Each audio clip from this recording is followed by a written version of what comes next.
I should point that out is that I'm an architect, so we don't have any money. And so having access to credits and things like that is really how we're able to get capital to go into projects versus having to write a check, which obviously cannot.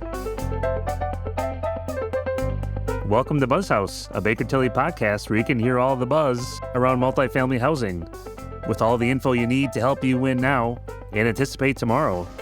Hi, I'm Don Bernards, the partner in charge of Baker Tilly's multifamily housing practice. And I'm Garrick Gibson, a partner at Baker Tilly, also specializing in consulting on multifamily housing transactions across the country. Let's get started. Since the pandemic, with work from home, we've all seen office vacancies along with hotel and some retail shutting down, of course, during and just after 21 and into 22. With a severe housing shortage, there's been a lot of discussion, of course, around converting office space to residential. We have seen funding ideas for this both on national and state levels. For example, I know many of our listeners have seen this. In October 2023, the White House issued a document entitled Commercial to Residential Conversions, a guidebook to available federal resources. And Garrick and I have had a number of calls in this. Some Department of Transportation funding was included, along with programs that are familiar, such as FHA financing, historic tax credits, CDBG funds, among other programs. As one example of state programs in the state of Wisconsin, the legislature created a program entitled Vacancy to Vitality with the goal of taking underutilized commercial space and converting it to multifamily with rents at or below 100% of the AMI. So again, federal, state resources, many of these opportunities coming to us.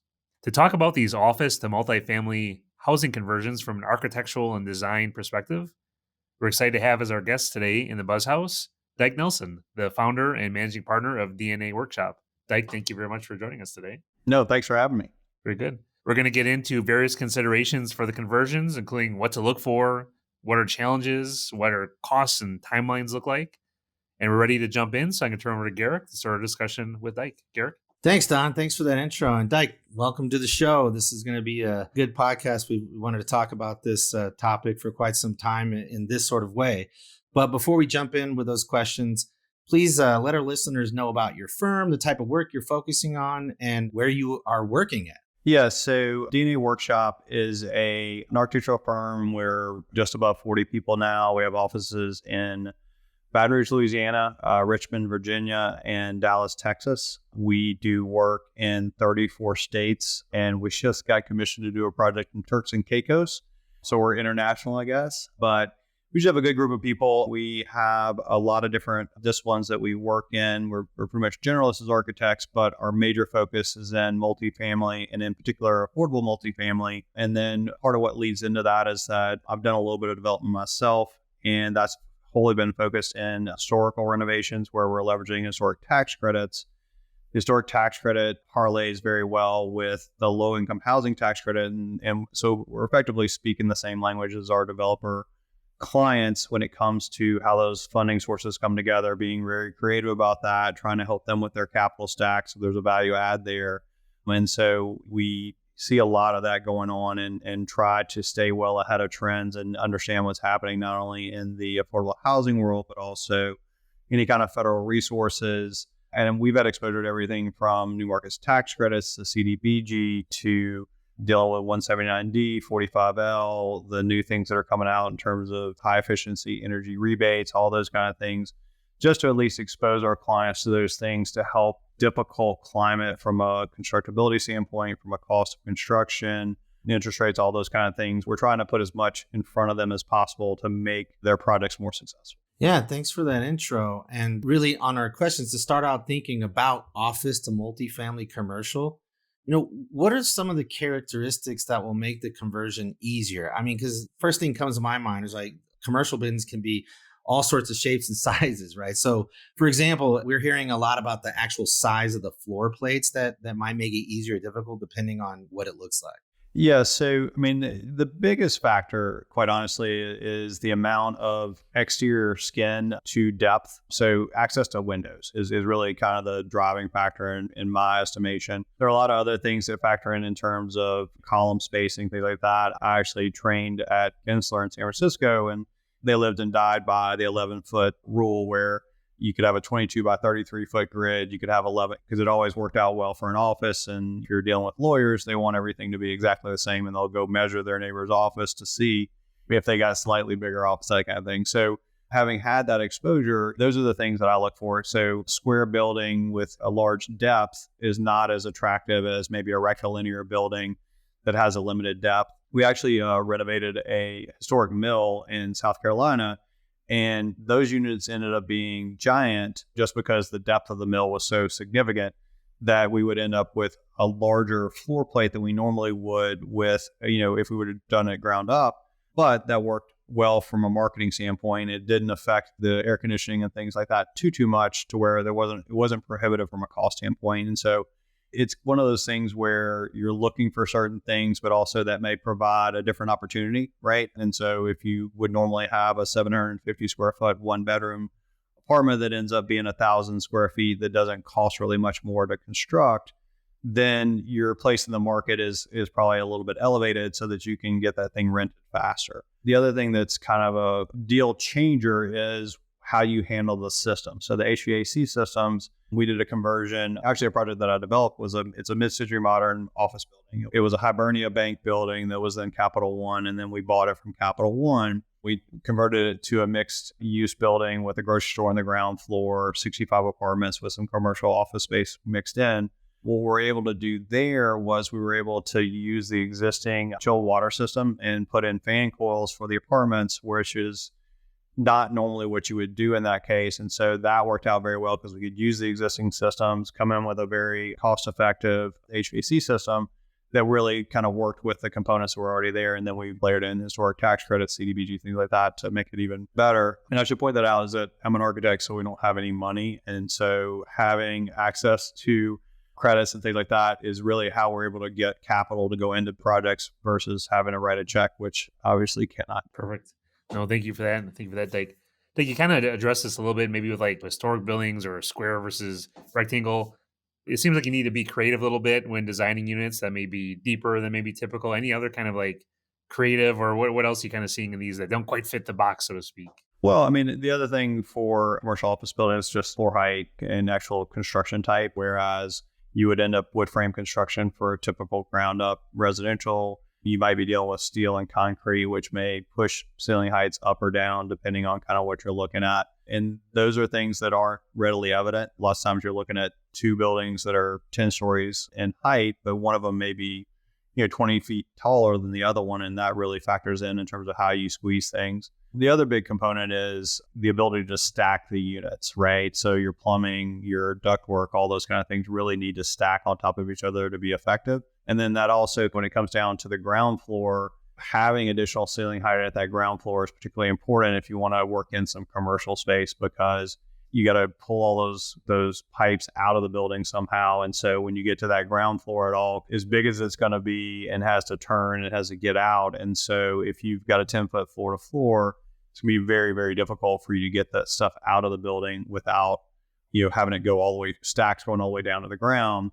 If you've got a 14-foot or 12-foot floor to floor, that really helps to get those things to work. And so we've had a lot of experience with it. And so there are certain things that are just intuitive to us about how that works. But again, it's really about access to windows. And pretty much if we have access to windows, we can make just about anything work. That's the one thing that we really have a difficulty making work. Got it. No, that's again, good information. Next question is, this comes up all the time, construction costs, right? And the question that, Garrick and I get is, how does this construction look compared to new construction, right? And I'm sure there's so many variables, right? It's hard to maybe exactly say so, but any generalities you can give on costs and maybe what factors will kind of build into that. And then maybe kind of a follow-up on that is, what's a construction timeline look like? Obviously, we've got the building, the base. Is it efficient, not efficient to do these renovations? What's the timeline look like for compared to new build? Yeah, sure. So, I mean, again, it depends on kind of what the bones are, but in my experience, when you have good bones, the construction cost of conversion to residential is actually less expensive than if you were to build ground up, particularly given where construction prices have driven to now. I think that there's going to be a lot of pressure on the new projects going up because there's kind of getting to a ceiling with what they can do in terms of rents. And so that's going to put pressure on that market. That's going to push people to be looking at a lot of B and C level apartments that exist, renovating those just because there's intrinsic value and you can usually get those at a bargain. But then when you're looking at an actual conversion of office space, a lot of times they're in, especially if you're converting a Class A office building, it's in good shape. The exterior components are usually have been maintained the entire time. And so it's all about the guts and being able to get the systems to work inside. And there's also some benefits to that, is that if you do have a fully enclosed building, in the wintertime where it's harder in the northern states to get construction done, you can actually be doing work when some contractors are slowing down. And so there should be some value there just for the appetite of the contractors wanting to do more work at that time. The other thing is that, you're not competing with all the schools that are trying to get work done during the summer and all those kind of things. And so there are some timing things that tend to work with that. Access to materials and all those kind of things are going to be cyclical, but it's really the labor piece of it, which is the most expensive piece in general, that if you're able to kind of hit that right and give people the ability to work, I've seen it to be very positive. And it's different if you're dealing with a historic building. A historic building is going to require sometimes more costs or more investment. But if you play it right and can have access to the incentives that are associated with that, usually that becomes less expensive on a net basis. And so it really just depends on what you're dealing with and just going into it knowing what you're doing and working with good professionals that really do have experience and really do have a knowledge of it and have an empathy for a developer that's real dollars, it's real risk. And so thinking through those things and making sure that those things are taken care of with a mind to, there are all these different things that are happening out in the market, and there's going to be a lot of opportunity to do these things that may not be an opportunity in other areas. Yeah, thanks for that discussion. It's interesting. I did have a client that converted a office complex that had an atrium, where all the units are opening out in the atrium. Is kind of an interesting way to do a multifamily. Look, I know we started talking about what are some things a developer should look for in a building to start out with. On the other hand, what are some typical challenges that come up? Because we discussed obviously the depth, and obviously if there's windows there, then it makes it easier. You discussed heating and cooling. But what about accessibility type issues, plumbing, elevators? I mean, I assume it could be all of the above. Yeah, it is. I mean, I think it obviously depends on the age of the building. There are certain things that are grandfathered in. So for instance, if you had an office building that was built in 1965 and you came in and did a renovation to make it an office building in 2024, you're going to be grandfathered in on a lot of those code issues so that you don't have to upgrade certain things relative to code just based on it being an existing building. The difference when you convert from office to residential is you're changing occupancy. And so when you change occupancy, it really throws you into treating it as if it's a brand new building. And so you have to bring it up to all current codes, all energy codes, all fire safety codes, all accessibility codes. All those things are a big factor. And so absolutely, that's a big piece of it. And depending on the jurisdiction, it could be really onerous. We're doing a project in Mountain View, California. And as you can imagine, the rules there are significant. And so having a knowledge of that is important, but it is something to think through. And a lot of it has to do in terms of selecting what project to do or not do. It also has to do with access to parking, access to certain, location really does drive a lot of those kind of things. And so there are certain things so if you're landlocked with no parking, that's a huge red flag that you need to be. I used to think that in a perfect world that everybody could ride the bus or take public transit and there would be no issue with that. But as I've aged, I've realized that parking drives a lot of decision making amongst, I guess, the whole world. Okay, you'd think that if everybody could drive, 3 cars and park them per person, they would be very happy. And that is one factor that really does play in significantly. Dyke, one last question for you. Early Sure. on, you mentioned energy rebates and energy credits. And of course, a lot of our industry, multifamily housing, affordable housing is focused on, energy efficiency, climate resiliency, and so forth, green building features. Do these office conversions allow for implementation of these type of energy features, or what are you seeing on that front? Yeah. So, I mean, from a sustainability standpoint, converting a building or preserving a building is the most sustainable thing you can do in our practice, right? The embodied energy in a built building is so significant that you can never make it up, no matter how many windmills or solar panels or whatever you wanted to put into it could make. And so really is just kind of how you approach that. Now, when you're some of the things I was talking about before that are values like windows and roofs and things like that, those could be, depending on the age, could be very inefficient. So that's always a balance as well. But when it comes to taking advantage of getting efficient air systems and all those kind of things, those I see as real opportunities. And it's just a matter, it's always just kind of a kit of parts trying to put together the right tools to where the cost of implementing those things doesn't exceed the benefit that's associated with them. And that benefit could be, incentives from the government. That benefit could be life cycle savings. There are lots of different components that go into that. But what we see is that if you're going to it the right mind, that there's tremendous opportunity to implement all of those kind of things. And in some cases, more opportunity just because you're starting with an envelope that, is an existing building and most likely is located in an appropriate area. And then when you layer in all the things in terms of like HVAC systems are so efficient now that they almost offset some of the insulation and window efficiency components that could be implemented, right? And so you're kind of dealing with diminishing return when it comes to those things. And so, if I can offset bad windows with a SEER 22 HVAC system, then that's really going to work out, because even though the system may run a little bit more than it would normally, when it does run, it's so efficient that it's not really drawing that much energy. And so, the way we look at it is it's never just a cut and dry A plus B equals a C. It's all these different components that you have to add in and really look at what the overall impact is.